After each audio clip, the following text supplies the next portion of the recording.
So basically you're staying at his house, but it's not like you're just staying with the boy. You're staying with him and his sisters. Do I have my own bed? Because it sounds like it's crowded in there already.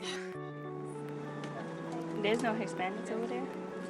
I wouldn't say there are none. Especially a state like Maine is white and Christian. That's it. So that is the exposure that these kids have.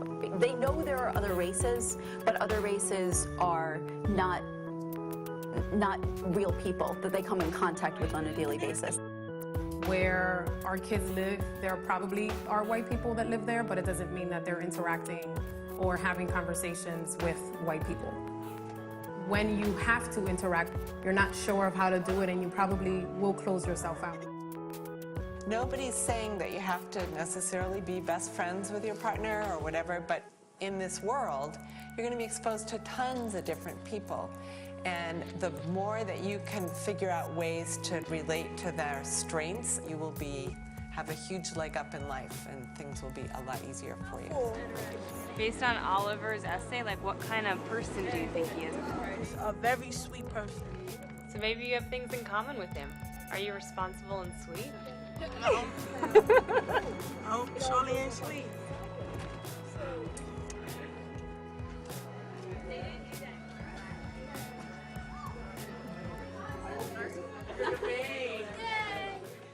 Do you have trees, like trees? Trees? Oh, Central Park.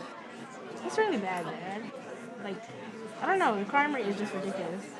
I'm not trying to scare you or anything. I really haven't been to many cities before, anything like big. But You nervous? About You're what? nervous, right? Yeah.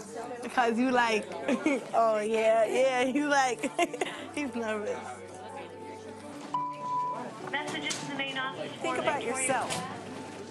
The way you see yourself, the way you would describe yourself, those words, and then the words that you think other people who don't know you really well might use to describe you. We live in very separate worlds, all of us, and we don't think that we're that provincial, but we all gravitate towards people who are like us. It's pretty easy to live that way.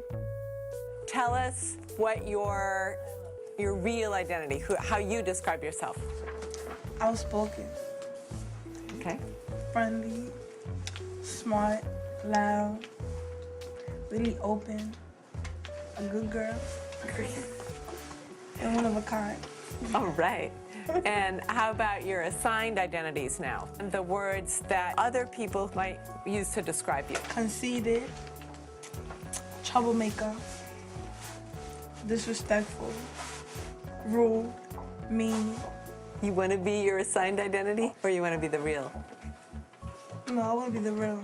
As our world is getting smaller and smaller, and it's really important for us to understand how to work with people who we perceive to be different from us.